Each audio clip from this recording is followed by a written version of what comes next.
Hello mga ka-basketball!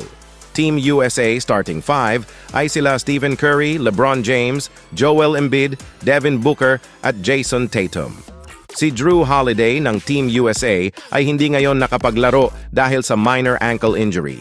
Si Anthony Edwards, ang pinakabatang manlalaro ng Team USA na naka-score ng 20+ points sa nakalipas na 15 years. Umiskor si Anthony Edwards ng 26 points na tambak na panalo ng Team USA laban sa Puerto Rico at nasungkit ang number 1 seed sa Olympic Basketball Tournament. Ipinakita ng Minnesota Timberwolves guard kung bakit siya ang magiging mukha ng susunod na henerasyon ng mga basketball star. Samantala, si Kevin Durant na ngayon ang all-time leading scorer at rebounder para sa Team USA. Nagdagdag si Durant ng 11 points, 4 rebounds at 3 assists laban sa Puerto Rico. Sa tingin ko, napagtanto ng mga Amerikanong star ngayon kung gaano kahusay ang pakikipaglaro kina Devin Booker at Kevin Durant.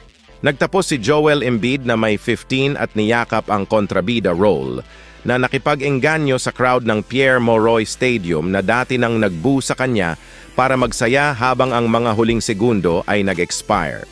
Si Jason Tatum ay nagtala ng double-double na may 10 puntos at 10 rebounds, habang si LeBron James ay tumapos ng 10 puntos, 6 na rebound at 8 assist. Nang bumalik ang US at kunin ang kontrol sa ikalawa at ikatlong quarter, mukhang si James ang pinakamahusay na manlalaro sa sahig, lalo na sa kanyang paningin sa korte. Naka-score din ng double figures sina Kevin Durant na may 11 at Anthony Davis na may 10. Ang US ay isa sa 3 team na lumabas mula sa paglalaro ng grupo na hindi natalo, kasali diyan Canada at Germany. Ang Team USA ay madaling nagkaroon ng pinakamalaking point differential sa bracket sa +64. Samantala, si Stephen Curry naman ay naka 8 points at 5 rebounds. Siya ay may 2 out of 6 sa 3-point line. Ipinagpatuloy ng USA ang kanilang walang talo na sunod sa 2024 Paris Olympics sa pamamagitan ng pagtapos sa grupo na may 6 na puntos upang manatili sa tuktok na pwesto. Ang Puerto Rico ay opisyal na tinanggal sa ilalim ng grupo. Makakaharap ng Serbia ang South Sudan para matukoy ang ikalawa at ikatlong pwesto sa grupo. Kasalukuyang nagtabla sila sa 3 puntos.